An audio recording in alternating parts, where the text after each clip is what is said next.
All right, this is going to be a quick episode of Hitting for the Cycle. That's Ben Kruse. I'm Ryan Touhey. Obviously, the hot stove has been going on for the past couple of days. The winter meetings have been going on in Dallas, Texas, and we have a bunch of moves that have been made. And let's start with the biggest one. Obviously, Juan Soto signing the biggest contract in sports history with the New York Mets. It's a 15-year deal worth $765 million. I provided my reaction to this move as soon as it happened. And I can't say I'm too surprised. I was feeling a little bit less confident each day as the winter meetings were going on. I just had a feeling that Soto was leaning more towards Steve Cohen and the Mets.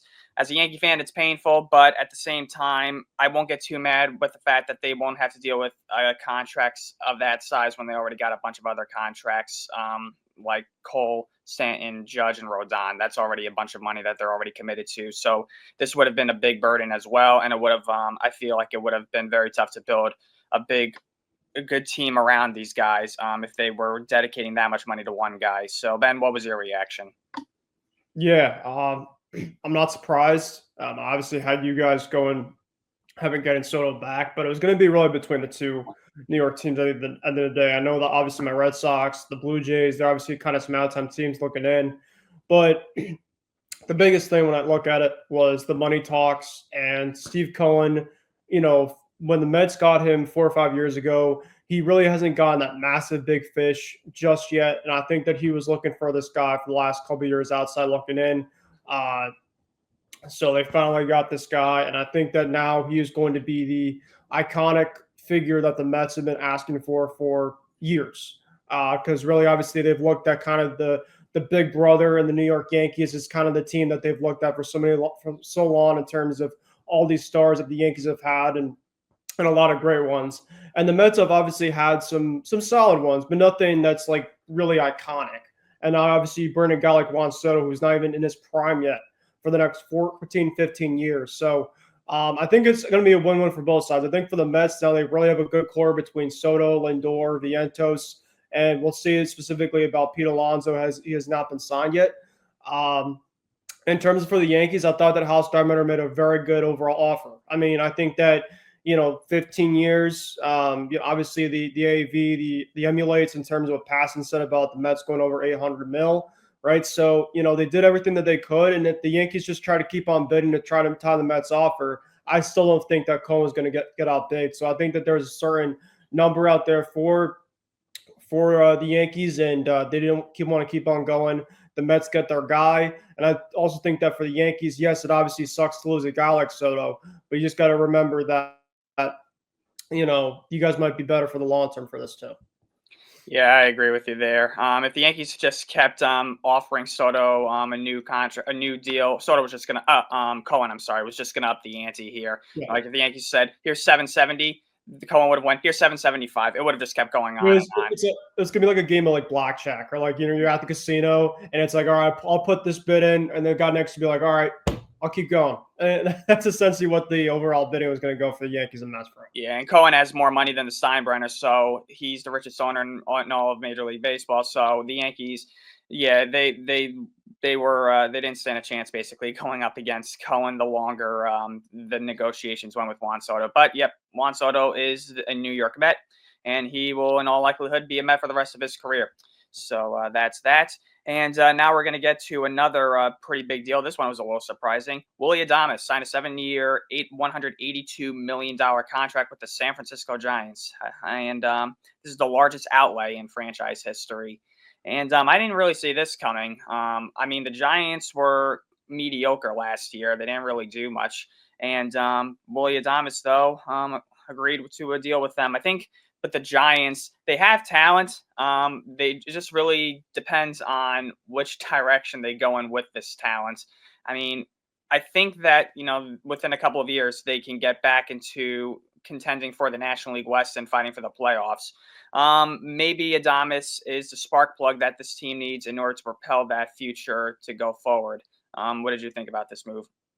Yeah, good move for the Giants. Willy Adames is a spark plug. He could play defense, really good defense up the middle.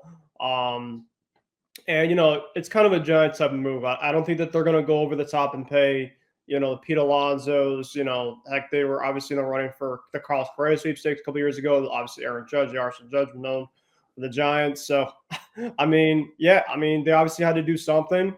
7 years is obviously a lot, but we've kind of seen this market as is already, Ryan, and there's been a ton of overpays for these type of guys that aren't obviously, worth obviously that, but that's kind of the market as is. So, I think it's a really good bat for them, really good defense. And Buster Posey, obviously, he's obviously the new guy there. I think they loved everything about this Adames move, and it should work out for them.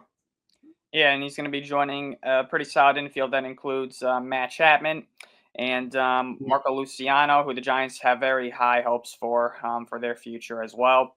And the Giants, they have made moves, previously, like you mentioned, but it wasn't really one of the big fish available in the market until now. So the Giants got one, and we'll see if this works out for them in the long term. So Willy Adames to the San Francisco Giants. Again, that is a 7-year, $182 million deal. And now we'll move to my Yankees, who locked up Max Fried to an 8-year, $218 million deal. This is the largest guaranteed contract in baseball history and the largest in Major League Baseball history for a lefty. This surpasses the contract of Carlos Rodon, who the Yankees signed 2 years ago. I talked about this briefly in a short.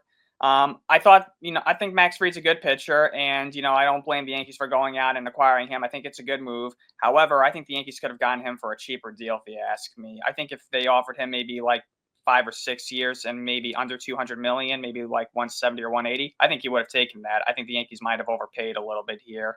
What did you think? Yeah, this is obviously my guy that I've wanted for a while, and I know that we were kind of going back and forth between you guys for it. But yeah, I would have to respectfully disagree, Ryan, when it comes to he would take kind of less than that, because I think the Red Sox made a pretty viable offer. It came down to, I think, 1 year that the Yankees took, and I think he took that because there were reports out there yesterday saying that if if the Red Sox gave him an extra year, I think he would have taken the Red Sox offer. But I think for you guys, for Fried, 8 years is obviously a massive overpay. But like I just talked about, the market is obviously a ton of overpay. And if you want to get someone, you're going to have to pay a price for someone. So, I think you put him in with Garrett Cole, Carlos Rodon. I think the biggest thing that I look at for this is that Garrett Cole, as great as he is and the ace that he is, I think that there might be starting to be some decline the next couple of years. They want to have that stability of kind of that second ace, which I feel like the Yankees have always kind of had that for a while. And, the Yankees haven't had a lot of great lefties. Obviously Andy Pettitte, of course, but like when you look at like really good lefties, obviously CC too, but like just kind of like currently, at least ever since Garrett Cole kind of came in with you guys. So great pitcher, really good ground ball efficiency. And a lot of good pitch mix too. Really good off-speed stuff. Really good fastball. Great command. So I think this is a great move for the Yankees, and it's going to suck for the Red Sox having to face them for the next 8 years. Well, I checked his baseball savant page out, and he is among the league leaders in hard hit contact. He does not allow a lot of hard hit in terms of exit velocity. I think he's in like the 96th percentile or something like that, if I'm not mistaken. So, yeah, Fried's got good stuff. And for the Yankees, I think it's definitely it definitely helps them out regardless. Like you mentioned, Cole's getting up there in age. He'll be 35 next year. Carlos Rodon, he can be inconsistent. You don't really know what you'll get with him. And he obviously was dealing with injuries a couple of years ago. You don't know if he'll stay healthy for a full season, down the road. But yeah, I think bringing Fried, though, regardless of how long it is, how long or how much this contract is, definitely is a good move. And the Yankees, I think, definitely got a good pitcher joining them for 2025 and beyond. So, yep, Max Fried to the Yankees for 8 years, $218 million. And now we'll move over to your Red Sox, who made a trade with the Chicago White Sox yesterday. The White Sox traded Garrett Crochet, their ace left-handed starting pitcher, to the Red Sox for 4 prospects. These 4 prospects were in the Red Sox top 20 overall prospects. The biggest prize for the White Sox in this deal was catcher Kyle Teal, who I believe was ranked in. I think he was ranked like in the top 20 in Baseball America's Mhm. prospects, and Yep. there was also outfield, and there was also outfielder Braden Montgomery, who I think was ranked number 54. The other two guys that the White Sox acquired from the Red Sox were Wickelman Gonzalez and Chase Mydroth. I don't know if I'm pronouncing that Here's correctly. Snodgrass. Yeah. Chase Mydroth, yeah. So they weren't in the top 100. But Mhm. regardless, the Red Sox definitely needed some pitching, and getting Garrett Crochet. I mean, obviously, the White Sox, there was talk that they would deal Garrett Crochet at the deadline last year. Crochet didn't budge. And the Red Sox now they're getting a left-handed starting pitcher, which they desperately needed. All of their starters were right-handed, were right-handed last year. So, they got that box checked off. How do you feel about this deal? I'm sure you're happy about this one. It's about damn time, Ryan. I've been clamoring for an ace for the last, I don't know, 3, 4 years. And obviously, after you guys took Freed from us, I'm like, all right, it's come on, like we got to keep going because I saw that same story last couple of years where we were in the interest mix for a while. And obviously, if you're not going to pay up like John Henry seems to, I guess, the last couple of years, you're going to have to trade. And so, Crochet, he's still really young. He's 25. I love it. His overall, you talked about Max Fried's baseball savant. Garrett Crochet's baseball savant is absolutely disgusting. He was 6-12 last year. I know a lot of people are making that out to be something awful, but like he pitched for one of the worst teams in baseball. And he barely pitched in the second half because there was a lot of trade rumors for a lot of teams, especially who was I talked name at the trade deadline last year. In terms of the return, yeah, obviously Kyle Teal, that's a massive one. It sucks, but I wish Kyle the best. Braden Montgomery, of course, the Red Sox picked him in the draft this past year. We have no idea how he's going to be. I think he's going to be great for the White Sox. I think this is a win-win, to be honest. The Red Sox obviously get an ace that they missed for a while, and I think that the Red Sox aren't done. There was a report out there yesterday that from John Morosi that the Red Sox are trying to acquire one of the top arms from Seattle, which I Yes. absolutely love. Now it comes to how, it could go down today. Maybe you look at somebody like Walker Buehler. There's been a ton of talk from the Red Sox that they're not done. Get another starter, which I would absolutely love. So I'm curious to see in terms of how they approach that. But for Crochet, loves his stuff. Definitely the ace for sure. And of course, he gives a lot of Chris Sale vibes. Of course, the funky delivery, just the overall length that he has, and of course the exploding fastball that he has as well too. So everything about it, his off speed's great. And, I'm just really excited for this. And I think for Red Sox fans, this hopefully will be the start of a really good offseason. Yeah, so Crochet will be joining a rotation with Tanner Howe, Cutter Crawford, Brian Bayo. It depends on when Lucas Giolito, if he comes back, or when he comes back. He will come back. He's supposed to come back next year. Mhm. But the Red Sox also have Richard Fitz, who they got in the Alex Verdugo deal with the Yankees. And Fitz actually looks pretty good when he came up to the big leagues last year. He's got pretty good stuff. So, the Red Sox rotation, their pitching staff is definitely in better shape now than it was at this time last year. Mhm. So, yeah, the Red Sox get Garrett Crochet. And now we'll just go through some other notable moves that were made over the past couple of days. Luis Severino going to the Athletics in the largest deal in Athletics history. This was a 3-year deal. Let me just quickly pull up the details of this deal. So I know it was a 3-year deal. I'm just trying to find out the amounts off the top of my head. $67 million. It's a 67 3-year deal for Luis Severino. It's kind of surprising to hear that he has the largest contract in A's history. Think of all the great players who have donned an A's uniform over the years, whether it be guys like Reggie Jackson, Dennis Eckersley, Eric Chavez obviously was the previous holder of the largest contract in A's history. And Luis Severino has since taken that mantle from him. And for the A's, it looks like they're just trying to generate some kind of excitement more than anything else. I mean, they obviously are moving to Sacramento this year for this upcoming season. And basically at this point, when I heard this move, I was just thinking to myself, now you want to make a move, Fisher? But yeah. And also, I mean, good for Sevy. He's got a couple of years, but to see him going to the A's, it's kind of weird. And I'm just thinking to myself, if you had told me, 5 years ago that Luis Severino would be an A. I wouldn't have believed it, honestly. Yeah, well, he probably won't because money talks at the end of the day. 67 mil, that's a lot. That's one of the highest paid for the A's. Look at the A's spending some money, right? And I think it's good to see, especially because they're moving too. So I think Severino definitely can give him something. He was really good last year, I thought, for the most part for the Mets. So good deal for the A's. And your Red Sox are signing an old acquaintance of ours, Aroldis Chapman. He signed a 1-year deal with the Boston Red Sox. I forget how much this was for, but the Red Sox obviously were trying to improve their pitching, both their starters and their bullpen. They really have not had I mean, I know they've had Kenley for the past couple of seasons, but he's getting up there in age. I know Aroldis Chapman's not a spring chicken either. He's getting up there in age, but Chapman still has nasty stuff. He can still occasionally hit triple digits on the fastball. What did you think of this move?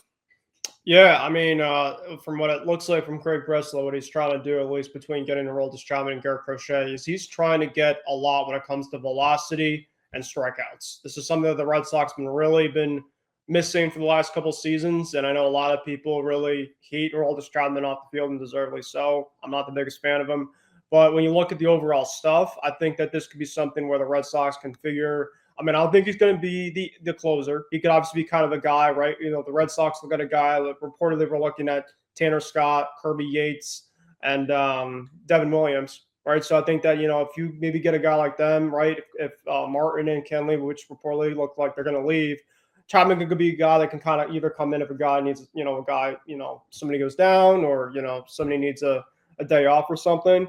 So I think it's just another arm to have, and hopefully he can definitely give us some innings and hopefully it doesn't drive me crazy like you.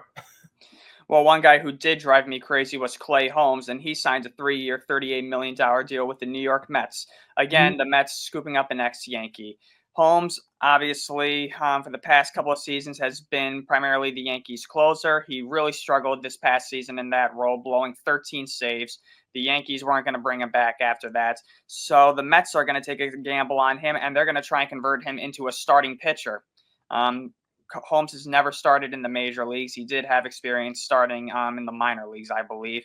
But the Mets are just trying to unlock something from within Clay Holmes. And obviously, when it comes to the Mets, a big area of improvement that they need to do is within their starting rotation. Obviously, they went out and got Frankie Montas, but that doesn't necessarily move the needle too much. I don't know how much Clay Holmes moves the needle in the starting rotation, considering he's never started in the major leagues. But, yep, Holmes to the Mets. You got any thoughts about this deal?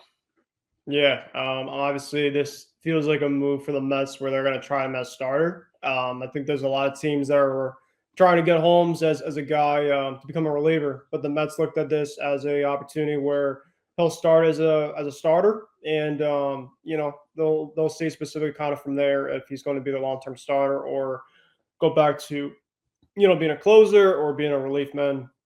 It's just kind of Holmes is just kind of the flexible guy, it seems like, and the Mets are going to get one of those guys.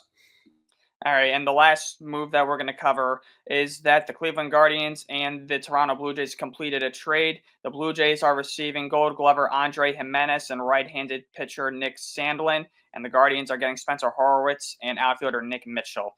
Andre Ginenez is the biggest name in this deal, and the Blue Jays, obviously coming off a disappointing 2024. And it looks like their contention window could be pretty much shut, but I think they're trying to salvage it any way they can by bringing in Ginenez, who is a Gold Glover. He's one of the best defensive second basemen in all of baseball. I guess they're trying to improve that middle infield up, along with Bo Bichette at shortstop. The Blue Jay defense has been kind of shaky in recent years, so it looks like they're trying to do that. And I don't really know much about Horwitz or Mitchell in terms of what the Guardians received in return, but the Guards obviously coming off a very good year, and they prioritize their defense too. So, I don't really know too much about this deal. I think giving up Ginenez, like I mentioned, is the biggest name. So Blue Jays definitely got a Gold Glove caliber fielder at least, and he's under control, and he's only 2 years Ginenez is 26, and he spent 2 seasons into a 7-year, $165.5 million extension that he signed with the Guardians. So the Blue Jays still have him for a good amount of time. Yeah, this is an interesting one. I was kind of shocked that the Guardians are unloading some of their talent. It looks like Josh Naylor could be potentially the next one. He was reportedly been out there in terms of some trade talk, as well as Lane Thomas. So I don't know what the Guards are doing, but heck, it's not my money. It's whatever they're doing, they're doing. But the Blue Jays, great. Andres Gimenez is a very, very good defenseman. With the glove, his bat is decent. He definitely puts the ball in play. Very good contact hitter, not a power hitter, but a very good contact hitter. And I think he could be a guy where you kind of slot him in the leadoff, the 2-hole for the Blue Jays, and I think he can be a really good player for them. Spencer Horwitz, he played for the Blue Jays last year a lot. I think this guy is a very young prospect, has a lot of promise. He actually got flipped, Ron. Speaking, he went to the Pirates, actually in a separate deal after the fact.